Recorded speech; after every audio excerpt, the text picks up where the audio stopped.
তাহলে আমরা এখানে কি করলাম, দুইটা ছবি এরকম নিয়ে আসলাম।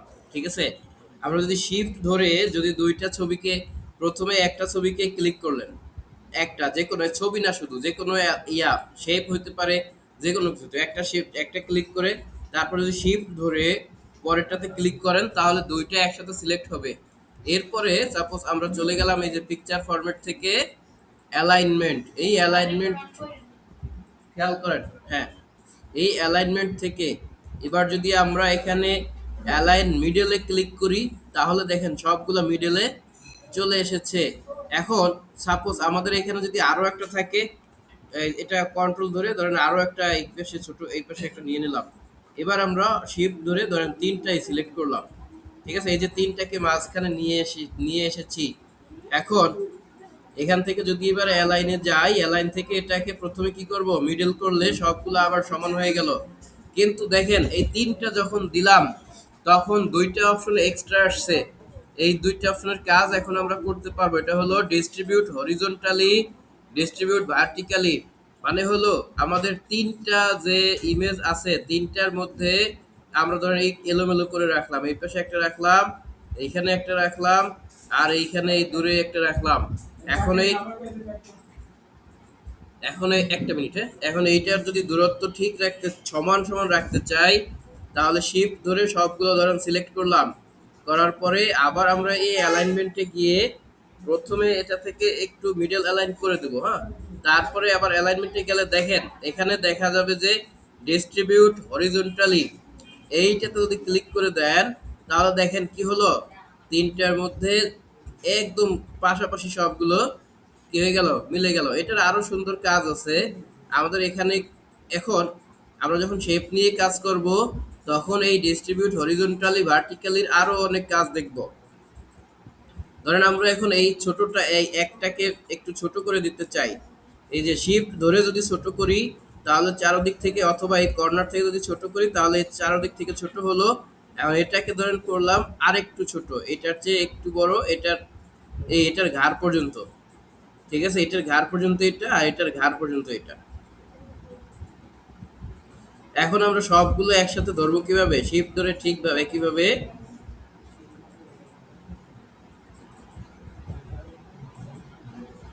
এই যে এবার এটাকে অ্যালাইনমেন্ট করব কোথায়, অ্যালাইনমেন্ট করব হচ্ছে, দেখেন এখানে মার্জিন অ্যালাইন দেওয়া আছে, আমরা এটাকে মার্জিন অ্যালাইন ঠিক রাখবো। এখানে দেখেন আছে অ্যালাইন টু অবজেক্ট, কি আছে এখানে, অ্যালাইন টু সিলেক্টেড অবজেক্ট। এইটা যদি ক্লিক করি তাহলে এই অ্যালাইনগুলো পেজের সাথে হবে না, এই অবজেক্টগুলোর সাথেই অ্যালাইন হবে। এইখানে ক্লিক করে দিলাম। এরপরে যদি আমি এখানে অ্যালাইনমেন্ট দিয়ে যদি এই অ্যালাইন বটম করে দেই তাহলে দেখেন এর নিচের পাশটা শুধু সমান আছে, তাই না, নিচের পাশ সমান হয়ে গেছে অ্যালাইন বটম করে দিলে। ঠিক আছে, অর্থাৎ সবাই নিচের দিক থেকে একই জায়গায় আছে। এরপরে যদি আমরা এখানে অ্যালাইনে গিয়ে ডিস্ট্রিবিউট হরিজন্টালে ক্লিক করে দেই, দেখেন কি হয়েছে, তিনটার মধ্যে দূরত্ব সমান হয়ে গেছে না, সমান দূরত্ববর্তী তিনটা এখন আছে। এবারে আমরা দেখেন এখানে আছে গ্রুপ অপশনে ক্লিক করে যদি গ্রুপ করে দেই তাহলে তিনটা ছবি মিলে কি হয়ে গেছে, একটা ছবিতে পরিণত হয়েছে, একটা গ্রুপ ছবি হয়ে গেছে। এখন আমরা যদি এটাকে ছোট করতে চাই তিনটা একসাথে ছোট হবে, ঠিক আছে, আবার তিনটা একসাথে বড় হবে। এখন দেখেন যদি এখান থেকে এই রোটেশন অপশনটা আছে, রোটেশন অপশনটা আমরা গতকালকে দেখিয়েছি। এরপরে আমরা এটাকে আনগ্রুপ করতে চাইলে কি করব, এই গ্রুপের মধ্যে ক্লিক করলেই দেখবেন আনগ্রুপ অপশনটাকে আমরা পাবো।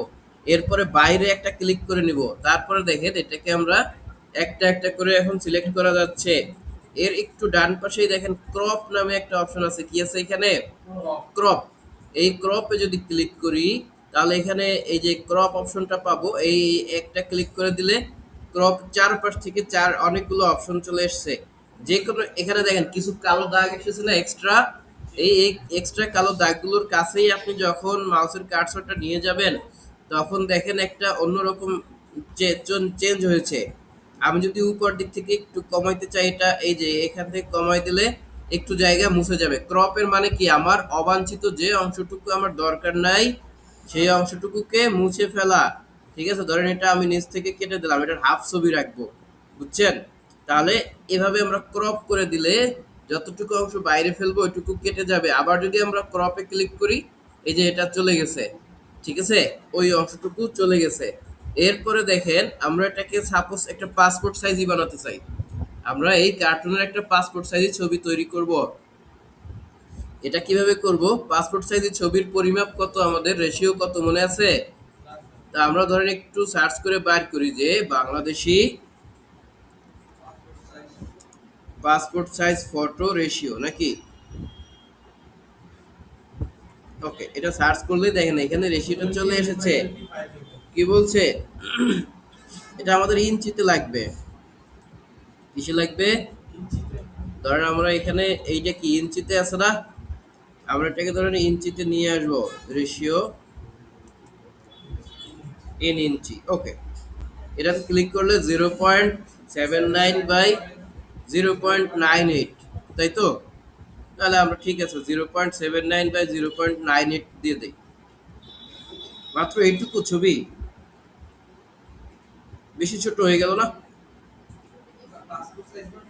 হ্যাঁ, 0.79 বাই 0.98 ধরেন এইটুকু আমরা ছবিটাকে রাখবো। তাহলে কি করব দেখেন, এই যে ডান পাশে একদম উপরে খুঁজেন, দেখেন এখানে হাইট ওয়েট লেখা আছে, তাই না? আমরা এই ওয়েটে দিব 0.79, কি দেব? ওয়েট দেব 0.79, এর হাইট দেব কত? 0.98, ঠিক আছে।